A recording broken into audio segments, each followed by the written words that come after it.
Okay. இன்றைக்கி என்ன class பார்க்க போகிறோம் அப்படின்னு பார்த்தீங்கன்னா, 8th சோசியல் சயின்ஸில் இருக்கக்கூடிய பாலிட்டியில் ஃபர்ஸ்ட் லெசன் சரிங்களா? ஃபர்ஸ்ட் லெசன் பார்த்திங்க அப்படின்னா, மாநில அரசு எவ்வாறு செயல்படுகிறது அப்படின்னு சொல்லி கொடுத்துருக்காங்க. பார்ப்போம் இந்த லெசனை. இந்த லெசனை பொறுத்தளவு வந்து பார்த்திங்க அப்படின்னா எல்லாமே இம்பார்ட்டன்ட் தான். எதுவுமே வந்து பார்த்தோம் அப்படின்னா நம்ம தவிர்க்க முடியாத ஒரு பாயிண்ட்டாக தான் இருக்க போகுது. ஏன் அப்படின்னா ஸ்டேட் கவர்மெண்டோட நிர்வாகம் எப்படி இருக்குது, அங்கே இருக்கக்கூடிய அந்த ஆளுநரோட அதிகாரம் என்ன, அவங்களோட பணிகள் என்ன, அப்புறம் முதலமைச்சரோட அதிகாரம் என்ன, பணிகள் என்ன, மாநில சட்ட பேரவை அப்படின்னா என்ன, மாநில சட்ட மேலவை அப்படின்னா என்ன, அப்புறம் மாநிலத்தில் நீதித்துறை எப்படி இருக்குது அப்படின்றத பார்க்க போகிறோம். எல்லாமே வந்து பார்த்திங்க அப்படின்னா ரொம்ப ரொம்ப ரொம்ப இம்பார்ட்டண்டான ஒரு டாபிக்ஸ் தான். ஓகேங்களா? ஏன்னா சிஎம் கவர்னர்லாம் பற்றி பார்க்குறோம் அப்படின்றப்ப ரொம்ப ரொம்ப இம்பார்ட்டண்டானது தான். ஸோ அதனால் நம்ம எல்லாமே தெரிஞ்சு வச்சுக்குவோம். சரிங்களா? ரொம்ப ஈஸியாக தான் இருக்க போகுது லெசனு. பார்ப்போம் வாங்க. ஃபஸ்ட்டு பார்த்திங்க அப்படின்னா நம்ம நாட்டில் வந்து சென்ட்ரல் கவர்மெண்ட் இருக்குது, ஸ்டேட் கவர்மெண்ட் இருக்குது. மத்திய அரசு, மாநில அரசு அப்படின்னு 2 வகையான கவர்மெண்ட் வந்து இருக்குது. மொத்தம் இந்த 28 ஸ்டேட்டில் வந்து பார்த்திங்க அப்படின்னா ஸ்டேட் கவர்மெண்ட் அப்படின்றது இருக்குது. சரிங்களா? 28 மாநிலங்களில் மாநில அரசு அப்படின்றது இருக்குது. மாநில அரசாங்கம்னா ஸ்டேட் கவர்மெண்ட் இருக்குது. சரிங்களா? அடுத்து வந்து பார்த்திங்க அப்படின்னா மாநிலம் தன்னோட நிர்வாகத்தை கவனித்துக்கொள்ள தனக்கென ஒரு கவர்மெண்ட்டை ஃபார்ம் பண்ணியிருக்காங்க அப்படின்னு சொல்கிறாங்க. ஓகேங்களா? அவங்கள்ட்ட வந்து பார்த்திங்கன்னா மாநில நிர்வாகம், சட்டமன்றம், நீதித்துறை இது எல்லாமே இருக்கும். மாநில நிர்வாகம், மாநில சட்டமன்றம், மாநில நீதித்துறை இது எல்லாமே அவங்க கையில் தான் இருக்கும். சரிங்களா? இப்போ நிர்வாகம் அப்படின்னு எடுத்துட்டோம் அப்படின்னா மாநில ஆளுநர் மற்றும் முதலமைச்சர் அவங்களோட தலைமையில் தான் அமைச்சரவையால் மேற்கொள்ளப்படுகிறது. ஒரு ஸ்டேட் கவர்மெண்ட் அட்மினிஸ்ட்ரேஷன் அப்படின்றது கவர்னர், அதுக்கப்புறம் சிஎம், அதுக்கு கீழே இருக்கக்கூடிய அந்த அமைச்சரவையால் தான் நிகழுது. சரிங்களா? மாநில ஆளுநர் சட்டமன்றத்தோட ஒரு அங்கமாக திகழ்கிறார். இதுவே கேட்பாங்க. மாநில ஆளுநர் ஒரு சட்டமன்றத்தோட ஒரு அங்கமாக திகழ்கிறார். முதல்ல நம்ம மாநில ஆளுநரை பற்றி பார்க்க போகிறோம். அதாவது மாநில நிர்வாகத்தில் ஆளுநரை பற்றி பார்க்க போகிறோம். மாநில அரசோட தலைவர் இதுவே கேட்பாங்க. அரசின் தலைவர் யார் அப்படின்னு பார்த்தீங்கன்னா ஆளுநர். இவர் வந்து இந்திய குடியரசு அமைப்பு சட்டமே அதான் சொல்லுது. மாநில தலைவராக இவர் வந்து இருப்பார் அப்படின்னு சொல்லி சொல்கிறாங்க. ரைட்டா? அடுத்து இவர் வந்து குடியரசுத் தலைவராக நியமிக்கப்படுகிறார். பிரசிடென்ட் தான் இவர் என்ன பண்ணுறாரு, நிர்வாகம் பண்ணுறாரு, அதாவது நியமிக்கிறார். சரிங்களா? அடுத்து மாநில நிர்வாகத்தோட தலைவர் இவர் தான். மாநில நிர்வாகத்தோட தலைவர் இவர் தான். இவரோட காலம் வந்து பார்த்திங்க அப்படின்னா 5 ஆண்டுகள். பதவிக்காலம் முடியும் வரை அந்த பதவியிலிருந்து குடியரசுத் தலைவர் வந்து நீக்கலாம். அப்படி இல்லை அப்படின்னா தானாகவே ராஜினாமா செஞ்சுட்டு என்ன பண்ணலாம், கவர்னர் அப்படின்றது போகலாம். சரிங்களா? இது இல்லாமல் ஆளுநரோட பதவிக்காலம் நீட்டிக்கப்படலாம். அப்படின்னா வேறு மாநிலத்துக்கு பணியிட மாற்றமும் செய்யப்படலாம். ஆனால் மாநில அரசாங்கம் ஆளுநரை பதவியிலேருந்து நீக்க முடியாது. இது ரொம்ப ரொம்ப இம்பார்ட்டன்ட். சரியா? மாநில ஆளுநராக நியமிக்கப்படுவதற்கு அடுத்து பார்ப்போம். இந்த பாக்ஸ் பார்த்துருவோம். குடியரசுத் தலைவர் மாநில ஆளுநரை நியமிக்கும் போது மத்திய அமைச்சரவையின் ஆலோசனைப்படி செயல்படுகிறார். இது மத்திய அமைச்சரவை ஆலோசனைப்படி செயல்படுகிறார். மேலும் தொடர்புடைய மாநில அரசையும் கலந்தோசிக்கிறார். அதாவது மாநில ஸ்டேட் கவர்மெண்ட்டையும் என்ன பண்ணுறாரு, கேட்கிறாரு. பொதுவாக ஒருவர் ஆளுநராக அவரது சொந்த மாநிலத்தில் நியமிக்கப்படுவது இல்லை. இது இம்பார்ட்டன்ட். சரியா? சொந்த மாநிலத்தில் ஆளுநராக நியமிக்க முடியாது. நம்ம ஆளுநர் ஆகணும் அப்படின்னா என்ன பண்ணலாம் அப்படின்னா 35 வயசு நிரம்பி இருக்கணும். இந்திய குடிமகனாக இருக்கணும். 35 வயசு நிரம்பி இருக்கணும். பாராளுமன்ற சட்டமன்றத்தில் உறுப்பினராக இருக்கக்கூடாது. அப்புறம் எந்த ஒரு ஆதாயம் தரும் பதவியிலையும் அவர் வந்து வகிக்கக்கூடாது அப்படின்னு சொல்கிறாங்க. ரைட்டா? அடுத்து பார்ப்போம். அந்த ஆளுநரோட அதிகாரம் என்ன, அவரோட பணிகள் என்ன அப்படின்னு பார்ப்போம். ஆளுநர் அப்படின்றது மாநிலத்தோட ஒரு பெயரளவு நிர்வாகி. சரியா? பெயரளவு நிர்வாகி. மாநில அரசோட நிர்வாக அதிகாரங்கள் எல்லாமே மாநில ஆளுநர்கிட்ட தான் இருக்கும். சரிங்களா? மாநில அரசாங்கத்தில் அனைத்து நிர்வாக செயல்களுமே ஆளுநரோட பேரில் தான் வந்து பார்த்தோம்னா மேற்கொள்வாங்க. இது இல்லாமல் முதலமைச்சரையும் அவரோட ஆலோசனையின் பேரில் ஏனைய அமைச்சர்களையும் யார் நியமிக்கிறார் அப்படின்னு பார்த்தீங்கன்னா ஆளுநர் தான் நியமிப்பார். அடுத்து மாநில அரசின் தலைமை வழக்கறிஞர், மாநில அரசு பணியாளர் தேர்வாணையத்தை தான் டிஎன்பிஎஸ்சி. இல்லையா? நமக்கு டிஎன்பிஎஸ்சி மற்றதுக்கு மாறும் முன்னாடி மட்டும். அடுத்து உறுப்பினர்களை நியமனம் செய்வதற்கு சில இதர நியமனங்களையும் மேற்கொள்கிறார். அதுக்கப்புறம் ஆர்டிகல் 356 ஆளுநர் தான் அமெண்ட்மெண்ட் பண்ணுவார். ஆளுநர் அறிக்கையின்படி குடியரசுத் தலைவர் அரசியலமைப்பு சட்டப்பிரிவு 356ஐ பயன்படுத்தி ஒரு மாநிலத்தில் குடியரசுத் தலைவர் ஆட்சியை ஏற்படுத்துவார். இதுக்கு உறுதுணையாக இருக்கிறது பார்த்திங்கன்னா ஆளுநர் தான். அடுத்து மாநிலத்தின் பல்கலைக்கழகங்களோட வேந்தராக ஆளுநர் செயல்படுவார். மாநிலத்தில் பல்கலைக்கழகங்களோட வேந்தராக செயல்படுவார். துணை வேந்தரை இவர் நியமிப்பார். சரியா? மாநில சட்டமன்ற கூட்டத்தை கூட்டுறதுக்கும் ஒத்தி வைக்கிறதுக்கும் அதிகாரம் கொண்டுள்ளது மட்டுமல்லாமல் சட்டமன்றத்தை கலைக்கும் அதிகாரத்தையும் கவர்னர் தான் பெற்றிருக்காரு. சரிங்களா? அதனால தான் ரொம்ப ரொம்ப இம்பார்ட்டண்டான ஒரு பர்சன். ஆளுநருக்கு ஒப்புதலுக்கு பின்னரே பண மசோதாவை சட்டமன்றத்தில் கொண்டு வர முடியும். இது இம்பார்ட்டன்ட். ஆளுநரோட ஒப்புதலுக்கு அப்புறம் தான் பண மசோதா சட்டமன்றத்தில் கொண்டு வர முடியும். சட்டமன்றம் அப்படி இல்லைனா சட்டமன்றத்தோட இரு அவைகள் கூட்டத்தொடர் நடைபெறாத பொழுது ஆளுநர் அவசர சட்டத்தை பிறப்பிக்கிறார். அவசர சட்டம் பிறப்பிக்கக்கூடிய உரிமை இவருக்கு தான் இருக்குது. ஸோ அதுவும் இம்பார்ட்டன்ட். எல்லாமே இம்பார்ட்டண்டாக தான் இருக்கும். ஸோ அதனால் நம்ம என்ன பண்ணோம்னா எல்லாத்தையும் நம்ம பார்த்து தான் ஆகணும்.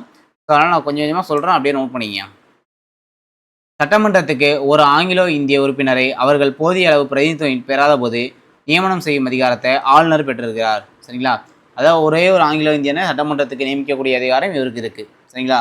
இது இல்லாமல் வேற என்ன அப்படின்னு பார்த்தீங்கன்னா, மாநில சட்ட மேலவைக்குது சரிங்களா? சட்ட மேலவைக்கு அறிவியல், இலக்கியம், கலை, சமூக சேவை, கூட்டுறவு இயக்கம் ஆகிய துறைகளில் சிறப்பாக பங்காற்றிய அறிஞர்ல 6ல் ஒரு ஆளை இவர் நியமிப்பார். சட்டமன்ற மேலவைக்கு 6ல் ஒரு ஆளை நியமிப்பார். தமிழ்நாட்டில் வந்து பார்த்திங்க அப்படின்னா சட்டமன்ற மேலவை கிடையாது. ஸோ அதனால் அது பிரச்சனை இல்லை. மற்ற ஸ்டேட்டுக்கு உண்டு. மாநில அரசாங்கத்தின் ஆண்டு நிதிநிலை அறிக்கை ஆளுநரின் ஒப்புதலுடன் சட்டமன்றத்தில் சமர்ப்பிக்கப்படுகிறது. சட்டமன்றத்தால் நிறைவேற்றப்பட்ட பண மசோதா உள்ளிட்ட அனைத்து மசோதாக்களுக்கும் ஒப்புதல் அளிக்கிறார். மாநில அரசின் எதிர்பாராத செலவின நிதி இவரோட கட்டுப்பாட்டில் தான் இருக்கும். எதிர்பாராத செலவின நிதி அப்படின்றது ஆளுநரோட கட்டுப்பாட்டில் மட்டும்தான் எப்பயுமே இருக்கும். அது மாதிரி இந்தியாவுக்கு பிரசிடண்ட் கையில் இருக்கும். ஆளுநரோட நிலை வந்து பார்த்தோம்னா மாநில ஆளுநர் வந்து குடியரசுத் தலைவரை போன்று மாநிலத்தில் வந்து ஒரு பெயரளவு நிர்வாகியாக தான் இருக்கார். சரிங்களா? உண்மையான தலைவர் கிடையாது, ஒரு பெயரளவு நிர்வாகியாக இருக்கார். எனினும் மாநில ஆளுநர் எப்பொழுதும் பெயரளவு தலைவராக இருப்பதில்லை. அவர் தனது அதிகாரங்களை குறிப்பிட்ட சில நேர்வுகளில் செயல்படுத்துகிறார். அப்படி என்ன அதிகாரம் அப்படின்னு பார்த்தீங்கன்னா, மத்திய அரசோட ஒரு முகவராக இருப்பார். மத்திய அரசின் ஒரு முகவராக மாநிலத்தில் செயல்படுகிறார். எனவே இவர் மத்திய அரசு மற்றும் மாநில அரசு ஆகியவற்றுக்கிடையான உறவுகளை பராமரிக்கிறதுக்கு பொறுப்பு வாய்ந்தவராக இருப்பார். ஆளுநர் முக்கியமான தருணங்களில் அமைச்சரவைக்கு ஆலோசனை கொடுப்பார். மினிஸ்ட்ரிக்கே என்ன பண்ணுவார், முக்கியமான தருணங்களில் ஆலோசனை கொடுப்பார் இவர். சரிங்களா? மாநிலத்தில் சட்டம் மற்றும் ஒழுங்கு தொடர்பான ஆளுநரின் அறிக்கையில் அடிப்படையில் குடியரசுத் தலைவர் மாநிலத்தில் நெருக்கடி நிலையை அறிவிக்கிறார். 356 லேண்ட் ஆர்டர் இஷ்யூ ஆயிடுச்சு அப்படின்னா கவர்னர் வந்து ஒரு ரிப்போர்ட் பிரசிடென்ட்டை கொடுத்தாங்க அப்படின்னா ஆர்டிகல் 356 இங்கே அமல்படுத்திடுவாங்க. அடுத்த ஆளுநர் விருப்புரிமை அதிகாரத்தை செயல்படுத்தும் போது தன்னிச்சையான முடிவுகளை எடுக்கிறார். அது விருப்புரிமை அதிகாரம்னு சொல்லிட்டு இவர் கொடுப்பாங்க. அந்த அதிகாரத்தை செயல்படுத்தும் போது இவர் தன்னிச்சையான முடிவு எடுப்பார். அவர் அமைச்சரிடம் வந்து அரசாங்கத்தின் செயல்பாடுகள் குறித்த தகவலை கேட்டு வாங்கிக்கலாம். சரிங்களா? அமைச்சரவை என்ன செயல்பாடு பண்ணிட்டு இருக்காங்க அப்படின்றத கேட்டு வாங்கிக்கலாம் தாராளமாக. அடுத்து நம்ம முதலமைச்சர் சிஎம் பற்றி பார்க்க போகிறோம். கவர்னர் அப்படின்றது மாநில சட்டமன்றத்தில் பெரும்பான்மை கொண்டுள்ள கட்சியின் தலைவரை மாநில முதலமைச்சராக நியமிக்கிறார். சரியா? மாநில முதலமைச்சராக யாரை நியமிப்பாங்க? பெரும்பான்மை பெற்றுள்ள கட்சியோட தலைவரை ஆளுநர் வந்து பார்த்தீங்கன்னா சிஎம்மாக அப்பாயின்மெண்ட் பண்ணுவார். முதலமைச்சர் அமைச்சரவையோட தலைவர். இது ரொம்ப ரொம்ப இம்பார்ட்டன்ட். மினிஸ்ட்ரிக்கெல்லாம் ஹெட் யார் அப்படின்னு பார்த்தீங்கன்னா சிஎம் தான். முதலமைச்சரோட பதவி காலம் அப்படின்றது நிலையான ஒன்று கிடையாது. அவர் சட்டமன்றத்தில் பெரும்பான்மை பலம் எவ்வளோ நாள் இருக்கோ அது வரையும் சிஎம்மாக தொடரலாம். சரிங்களா? பெரும்பான்மை அப்படின்றது 234 தொகுதியில் கிட்டத்தட்ட 118 தொகுதி இருக்கணும். 112 தொகுதி இருக்கிற வரையும் சிஎம்மாக தொடரலாம். சப்போஸ் 112 தொகுதி இல்லை அப்படின்னா சட்டமன்றத்தை பெரும்பான்மை இழந்துட்டாங்க அப்படின்னா அவர் பதவி விலகணும். யாருன்னா சிஎம் பதவி விலகணும், ஒட்டுமொத்த அமைச்சரவையும் பதவி விலகணும். முதலமைச்சர் பதவி விலகுதல் அப்படின்றது ஒட்டுமொத்த அமைச்சரவையும் பதவி விலகுதலை குறிக்கக்கூடியது. மாநிலத்தில் மாநில சட்டமன்றத்தில் உறுப்பினராக இருக்கணும். முதலமைச்சர் வந்து மாநில சட்டமன்றத்தில் உறுப்பினராக இருக்கணும். முதலமைச்சராக பதவி இருக்கும்போது உறுப்பினராக இல்லாமல் இருந்தால் கூட 6 மாதத்துக்குள்ள சட்டமன்றத்தில் உறுப்பினராக தேர்ந்தெடுக்கப்பட வேண்டும். இது இம்பார்ட்டன்ட். யாரை வேணால் சிஎம் ஆக்கலாம்ப்பா, ஆனால் அவங்க 6 மாதத்துல சட்டமன்றத்தில் ஒரு உறுப்பினராக இருக்கணும். சரிங்களா? அப்புறம் முதலமைச்சரோட அதிகாரங்கள் மற்றும் செயல்பாடுகள். ஒரு மாநிலத்தோட தலைமை நிர்வாகி யார் அப்படின்னு பார்த்தீங்கன்னா சிஎம் தான்ப்பா. சிஎம் தான் தலைமை நிர்வாகி. மாநில அரசாங்கத்தோட பல்வேறு முக்கிய முடிவுகள் அவரது தலைமையின் கீழ் எடுக்கப்படுகின்றன. மாநில முதலமைச்சர் அமைச்சரவையை உருவாக்குவதில் முக்கிய பங்கு வகிப்பார். ஏன்னா இவர் தான் செலக்ட் பண்ணுவார், யார் யார் எந்தெந்த அமைச்சர் ஆகணும் அப்படின்றத இவர் தான் செலக்ட் பண்ணுவார். ஆளுநர் வந்து அப்பாயின்மெண்ட் பண்ணுவார். சரிங்களா? அதனால இது இம்பார்ட்டன்ட். முதலமைச்சரின் ஆலோசனையின் பெயரில் அமைச்சர்களை ஆளுநர் நியமிக்கிறார். முதலமைச்சரோட ஆலோசனை பேரில் என்ன பண்ணுறாரு? ஆளுநர் தான் பார்த்தீங்கன்னா நியமிப்பார். இப்போ நான் சொன்னது தான். பல்வேறு துறைகளை கண்காணித்து ஆலோசனை வழங்குகிறார். மேலும் அவர் பல்வேறு துறைகளின் நடவடிக்கை அதான் எல்லா துறையும் வந்து பார்த்தீங்கன்னா கண்ட்ரோல் பண்ணுவார் இவர். அடுத்து முதலமைச்சர் மாநில அரசாங்கத்தின் கொள்கைகளை உருவாக்குவதில் முக்கிய பங்கு வகிப்பார். அதான் மாநில கொள்கைகளை உருவாக்குறதுல முக்கிய பங்கு சிஎம் கையில் தான் இருக்குது. அடுத்து அவர் மாநில அரசின் கொள்கைகள் மக்களின் நலனுக்கு எதிராக இல்லாததை உறுதி செய்கிறார். மாநில அரசாங்கத்தின் கொள்கை முடிவுகளை அவரது முடிவே இறுதியாகும். அதாவது இவர் என்ன நினைக்கிறாரோ அதான்ப்பா ஃபைனலு. மாநில அரசோட கொள்கைகளில் சிஎம் நினைக்கிறது தான் ஃபைனலு. மாநில அரசாங்கத்தின் உயர் பதவிகள் நியமனம் செய்யும் முக்கிய அதிகாரத்தை கொண்டுள்ளார். அதாவது மாநில அரசாங்கத்தோட உயர் பதவிகளில் நியமனம் செய்யக்கூடிய முக்கிய அதிகாரம் சிஎம் கையில் இருக்குது. முதலமைச்சர் மற்றும் அமைச்சரவையின் ஆலோசனைப்படியே ஆளுநர் பல்வேறு உயர் அதிகாரிகள் நியமிக்கிறார். இது இல்லாமல் சிஎம்மும் அந்த மினிஸ்ட்ரியும் என்ன சொல்கிறாங்களோ அதை கேட்டுட்டு தான் கவர்னரே வந்து பார்த்தீங்கன்னா பல்வேறு உயர் அதிகாரிகளை நியமிப்பார். சரிங்களா? அடுத்து மாநில சட்டமன்றம். இந்தியாவில் வந்து பார்த்தோம் அப்படின்னா மாநில சட்டமன்றம் அப்படின்றது ஒரு ஆளுநரையும் 1 அப்படி இல்லைனா 2 அவைகளையும் கொண்டிருக்கும். சரிங்களா? ஆளுநரும் உள்ளே வருவார். மாநில சட்டமன்றம்னு எடுத்துக்கிட்டா ஆளுநர் கவர்னர் தான் ஃபஸ்ட்டு, அதுக்கப்புறம் தான் 2 அவை. சரியா? மேலவை அப்படின்ற சட்டமன்ற மேலவைனும் கீழவை அப்படின்ற சட்டமன்ற பேரவை அப்படின்னு சொல்லுவாங்க. இது ரொம்ப நோட் பண்ணிங்கப்பா. கீழவை தான் பேரவைன்னு சொல்லுவாங்க. சரியா? அது இம்பார்ட்டன்ட். அடுத்து ஈரவை சட்டமன்றம் கொண்ட மாநிலங்கள் 6 மாநிலத்தில் மட்டும்தான் 2 அவை இருக்குது. சரிங்களா? சட்டமன்ற மேலவை சட்டமன்ற கீழவைன்னு 2 இருக்குது ஸ்டேட்டில். பாக்கி எல்லாத்துலேயுமே கிட்டத்தட்ட 22 ஸ்டேட்டில் கீழவை மட்டும்தான் இருக்கும். அப்போ எந்த அந்த 6 ஸ்டேட்னு பார்த்துங்க. ஆந்திராவுக்கு மேலே உள்ள தெலுங்கானா, சரிங்களா? அதே மாதிரி மகாராஷ்டிரா கீழே உள்ள கர்நாடகா, இப்படி நோட் பண்ணிங்க. அடுத்து உத்தரப்பிரதேசம், பீகார். சரியா? 6 ஸ்டேட் முடிஞ்சு போச்சு. அடுத்து சட்டமன்ற மேலவை. ஒரு சட்டமன்ற மேலவையானது கிட்டத்தட்ட 40 உறுப்பினருக்கு குறையாமல் இருக்கணும். அதுக்கப்புறம் மாநில சட்டமன்ற எண்ணிக்கையில் வந்து 3ல் 1 பங்குக்கு மிகாமல் இருக்கணும். 3ல் 1 பங்குக்கு மிகாமல் இருக்கணும். இந்த எண்ணிக்கைக்குள்ளே தான் இருக்கணும். 40க்கு குறைவாக போயிடக்கூடாது. அதே மாதிரி சட்டமன்ற கீழவை உறுப்பினர் 30 பேர் இருக்காங்கன்னா அதில் 1 பங்கு என்ன 10 அந்த மாதிரி எடுத்துக்கணும். 3ல் 1 பங்குக்கு அதிகமாக போயிடக்கூடாது. ஏன்னா அரசியல் சட்டமே சொல்லுது. சரிங்களா? இதோட உறுப்பினர்கள்லாம் வந்து பார்த்திங்க அப்படின்னா மறைமுகமாக தான் தேர்ந்தெடுக்கப்படுவாங்க. மறைமுக ஓட்டு தான். 3ல் 1 பங்கு உறுப்பினர் யார் அப்படின்னா மாவட்ட பஞ்சாயத்து மற்றும் நகராட்சி உறுப்பினர்களால் தேர்ந்தெடுக்கப்படுறாங்க. சட்டமன்ற மேலவை உறுப்பினருக்கு 3ல் 1. அடுத்த 3ல் 1 பார்த்தீங்க அப்படின்னா சட்டமன்ற எம்எல்ஏ செலக்ட் பண்ணுவாங்க. எம்எல்ஏ, சரிங்களா? சட்டமன்ற உறுப்பினர்களால் தேர்ந்தெடுக்கப்படுறாங்க. 12ல் 1 பட்டதாரிகளாக தேர்ந்தெடுக்கப்படுறாங்க. அடுத்த 12ல் 1 பட்டதாரி ஆசிரியர்களாக தேர்ந்தெடுக்கப்படுவாங்க. இது முன்னாடியே பார்த்தா 6ல் 1 ஆளுநர் செலக்ட் பண்ணுவார். 6ல் 1 ஆளுநர் வந்து என்ன பண்ணுறாரு, செலக்ட் பண்ணுறாரு. சட்டமன்ற மேலவை ஒரு நிலையான அவை, இது முக்கியம். சரியா? இதன் உறுப்பினர்கள் 3ல் 1 பங்கு உறுப்பினர்கள் 2 ஆண்டுகளுக்கு ஒரு முறை ஓய்வு பெறுவாங்க. சரிங்களா? அந்த காலி பணியிடங்களுக்கு தேர்தல் நடைபெறும். உறுப்பினர்களோட பதவி காலம் எடுத்துக்கிட்டீங்க அப்படின்னா 6 ஆண்டுகள், கிட்டத்தட்ட 6 ஆண்டுகள். உறுப்பினராக தேர்ந்தெடுக்கப்படுவதற்கு அவர் இந்திய குடிமகனாக இருக்கணும், அது முதல்ல. அப்புறம் 30 வயது நிரம்பியவராக இருக்க வேண்டும் மேலவைக்கு. சரிங்களா? அடுத்து இவர் மாநில சட்டமன்றத்திலும் பாராளுமன்றத்திலும் 2 அவைகளும் உறுப்பினராக இருக்கக்கூடாது. தலைமை அலுவலராக அவைத்தலைவர் தான் இருப்பார். இங்கேயும் ஒரு அவைத்தலைவர் இருப்பார். சரிங்களா? மாநில சட்டமன்ற பேரவையில் எப்படி சபாநாயகரோ அதே மாதிரி இங்கேயும் ஒரு அவைத்தலைவர் இருப்பார். அவைத்தலைவர் இல்லாத போது துணைத் தலைவர் வந்து அவையை நடத்தும் பொறுப்பினை மேற்கொள்வார். சட்டமன்ற மேலவை தலைவர் மற்றும் துணைத் தலைவரை அவையோட உறுப்பினர்களை தேர்ந்தெடுக்கலாம். சரிங்களா? இந்த 6 மாநிலங்கள் தெரிஞ்சுக்கணும். இந்தியாவில் தற்போது 6 மாநிலங்கள் மட்டும்தான் சட்டமன்ற மேலவை இருக்குது. எங்கன்னா பீகார், உத்தரப்பிரதேசம், மகாராஷ்டிரா, கர்நாடகா, ஆந்திரா, தெலுங்கானா, இந்த 6 மட்டும் செலக்ட் பண்ணிக்கோங்க. சரிங்களா? அடுத்த சட்டமன்ற பேரவை, இது நம்ம தமிழ்நாட்டில் இருக்குது. சரிங்களா? தமிழ்நாட்டில் கூட சட்டமன்ற பேரவை தான், மேலவை கிடையாது. மாநில அரசாங்கத்தின் சட்டங்களை உருவாக்குகிற சட்டமன்ற உறுப்பினர், அதாவது எம்எல்ஏஸ்ன்னு சொல்லுவாங்க. சரியா? எம்எல்ஏ இவர்கள் பல்வேறு சட்டமன்ற தொகுதிகளிலிருந்து தேர்ந்தெடுக்கப்படுகின்றனர். சட்டமன்ற தேர்தலுக்காக மாநிலம் பல்வேறு தொகுதிகளாக பிரிக்கப்படும். கிட்டத்தட்ட தமிழ்நாடு பார்த்தீங்கன்னா 234 தொகுதியாக பிரிக்கப்பட்டிருக்கு.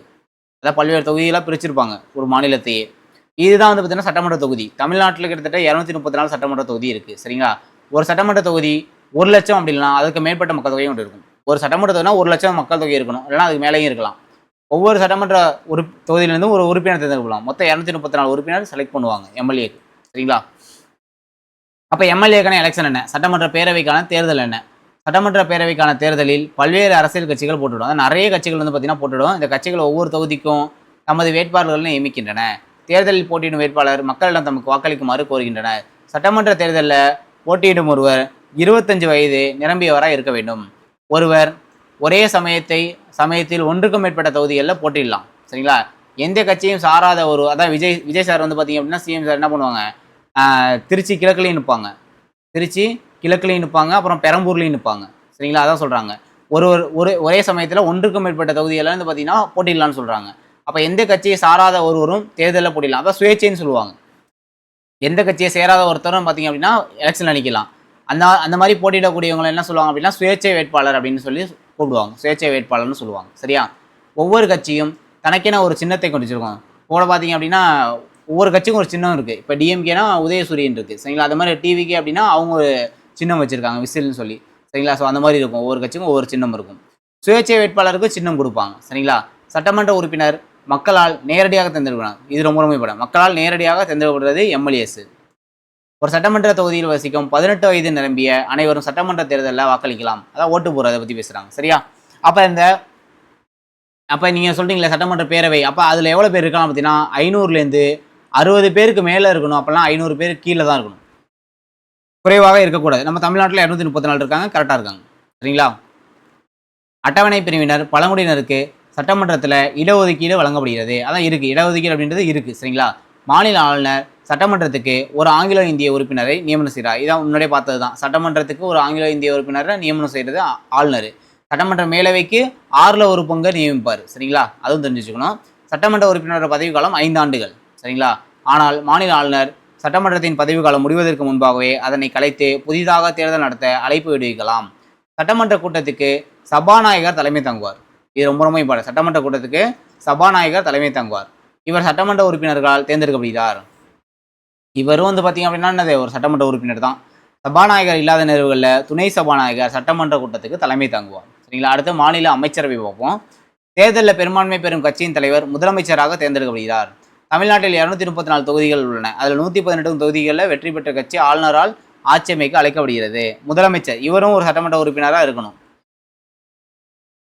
அவரது கட்சி சட்டமன்ற உறுப்பினரிலிருந்து அமைச்சர்களை தேர்வு செய்கிறார். அதாவது இப்போ எக்ஸாம்பிள் சொல்லணும் அப்படின்னா 234 112 தொகுதி ஜெயிக்கக்கூடிய கட்சியோட எம்எல்ஏஸை என்ன பண்ணுவாங்க அப்படின்னா அமைச்சராக செலக்ட் பண்ணுவாங்க. சரிங்களா. இவ்வாறு முதலமைச்சர் அவர் தலைமையிலான பல்வேறு துறை அமைச்சர்களும் கொண்ட மாநில அரசாங்கம் என அழைக்கப்படுகிறது. இதுதான் மாநில அரசாங்கம். சரிங்களா. சிஎம் கீழே அமைச்சர்கள் இதுதான் சேர்த்து, அப்புறம் கவர்னர், இது எல்லாமே சேர்த்து மாநில அரசாங்கம். ஆகவே தேர்தலில் பெரும்பான்மை பெறும் கட்சி ஆட்சி அமைக்கும் அப்படின்னு சொல்லலாம். மாநில அரசாங்கத்தோட செயல்பாடுகள். சரியா. அடுத்த மாநில அரசாங்கத்தோட செயல்பாடுகள் அப்படின்னு பார்த்தோம் அப்படின்னா, சட்டமன்றத்துக்கு உறுப்பினராக தேர்ந்தெடுக்கப்பட்ட பின்னர் ஒவ்வொரு சட்டமன்ற உறுப்பினரும் அதன் கூட்டத்தில், அதாவது எம்எல்ஏவாக செலக்ட் ஆனதுக்கப்புறம் எம்எல்ஏ வந்து பார்த்தோம் அப்படின்னா கூட்டத்தில் வந்து கலந்துக்கணும்.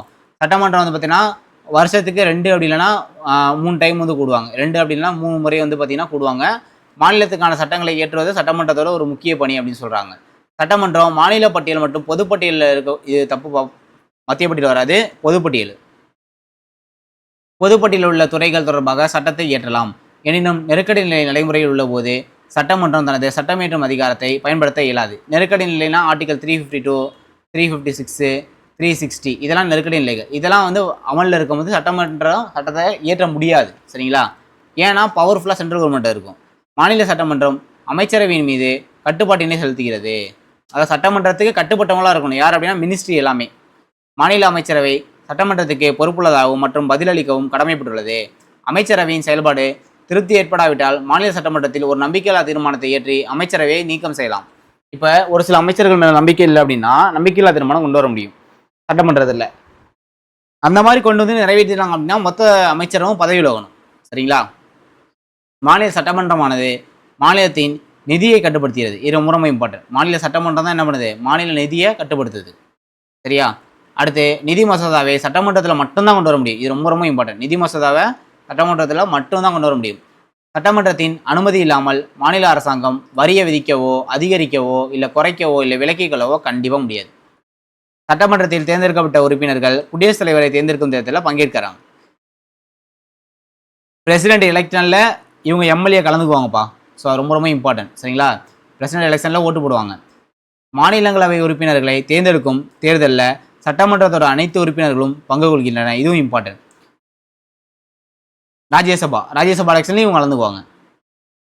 அரசியலமைப்பை திருத்தும் சில நேர்வுகள்லையும் இவங்க கலந்துக்குவாங்க. எனவே அரசாங்கமானது சட்டத்தை உருவாக்குதல், சட்டத்தை நடைமுறைப்படுத்தல், நீதியை உறுதி செய்தல் ஆகிய 3 பணிகளை செய்யுது. ரொம்ப சட்டத்தை உருவாக்குறது, நடைமுறைப்படுத்துறது, நீதியை உறுதி செய்தது. இந்த 3 பணிகளை வந்து இவங்க வந்து அரசாங்கம் அப்படின்றது வந்து மேற்கொள்கிறாங்க. சரிங்களா. அடுத்து பார்ப்போம். மாநில அரசாங்கத்தில் சட்டங்கள் எவ்வாறு இயற்றப்படுகின்றன. சரிங்களா. நாட்டு மக்களுக்காக பல்வேறு வகையான விதிகள் மற்றும் சட்டங்கள் உருவாக்கப்படுகின்றன. உதாரணமாக நம்ம வந்து ஒரு துப்பாக்கி வந்து பார்த்திங்க அப்படின்னா உரிமம் இல்லாமல் வச்சுக்க முடியாது.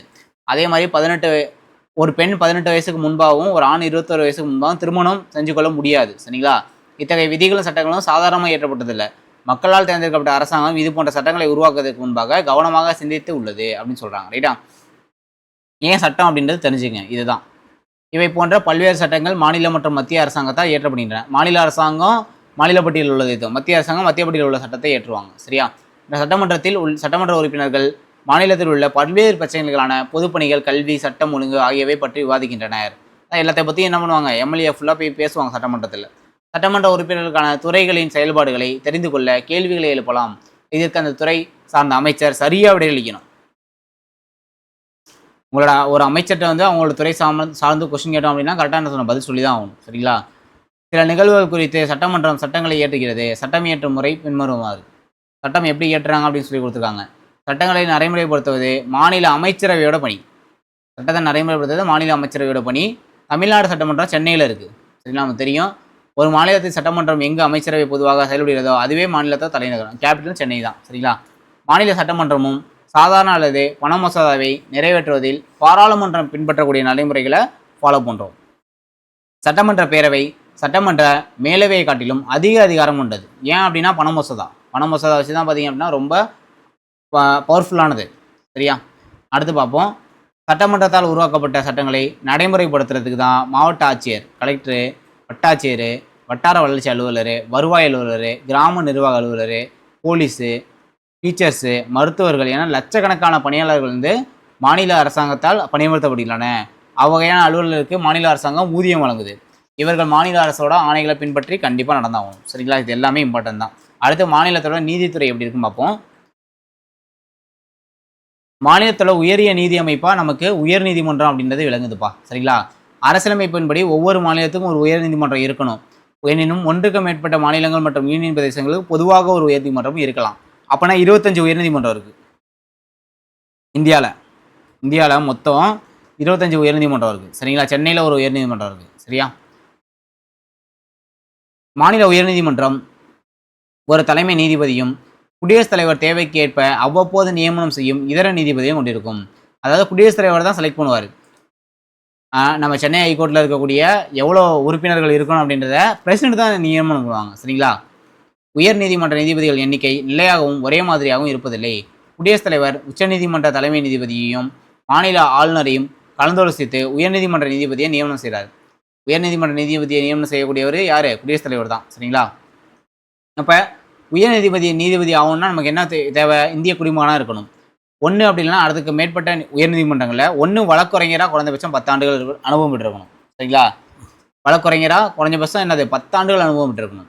உயர்நீதிமன்ற நீதிபதி 62 வயது வரை அந்த பதவியில் இருப்பார். சரிங்களா? உயர்நீதிமன்ற நீதிபதி நிரூபிக்கப்பட்ட தவறான நடத்தை மற்றும் திறமையின்மை ஆகியவற்றின் அடிப்படையில் உச்சநீதிமன்ற நீதிபதிகளை நீக்குவது போன்று என்ன பண்ணலாம்? நீக்கலாம்னு சொல்கிறாங்க. உச்சநீதிமன்ற நீதிபதியை நீக்கிற மாதிரி உயர்நீதிமன்ற நீதிபதியை நீக்க முடியும். ஆனால் உச்சநீதிமன்றத்துக்கு ஏஜ் பார்த்தீங்கன்னா 65 வயசு வரையும் இருக்கலாம். அப்புறம் உயர்நீதிமன்றம் அதிகாரம் மட்டும் பண்ணி இவங்களோட வேலை என்ன? அடிப்படை உரிமை அப்புறம் இதர நோக்கங்களை வலியுறுத்த உயர்நீதிமன்றம் ஆட்கொணர்வு நீதி பேராணை, தகுதிமுறை வினவும் நீதி பேராணை, தடை உறுத்தும் நீதி பேராணை, கட்டளை உறுத்தும் நீதி பேராணை, ஆவணங்களை தாக்கல் செய்ய வலியுறுத்தும் நீதி பேராணை அதான் 5 வகையான நீதி பேராணையை வெளியிடும். உயர்நீதிமன்றமும் வெளியிடும், உச்சநீதிமன்றம் வெளியிடும். உச்சநீதிமன்றம் பார்த்தீங்க அப்படின்னா ஆர்டிகல் 32, உயர்நீதிமன்றம் பார்த்தீங்கன்னா ஆர்டிகல் 226. இது ரெண்டையும் நோட் பண்ணிக்கணும். ஒவ்வொரு உயர்நீதிமன்றமும் தனது அதிகார எல்லைக்குள் உள்ள இராணுவ நீதிமன்றம், தீர்ப்பாயங்கள் நீங்களாக அனைத்து சார்நிலை நீதிமன்றங்கள் மற்றும் தீர்ப்பாயங்களை கண்காணிக்கும் அதிகாரத்தை கொண்டுள்ளது. 2 மட்டும் தவிர இராணுவ நீதிமன்றங்கள் மற்றும் தீர்ப்பாயங்களை கண்ட்ரோல் பண்ண முடியாது. சரிங்களா? பாக்கி எல்லாத்தையும் கண்ட்ரோல் பண்ணலாம்.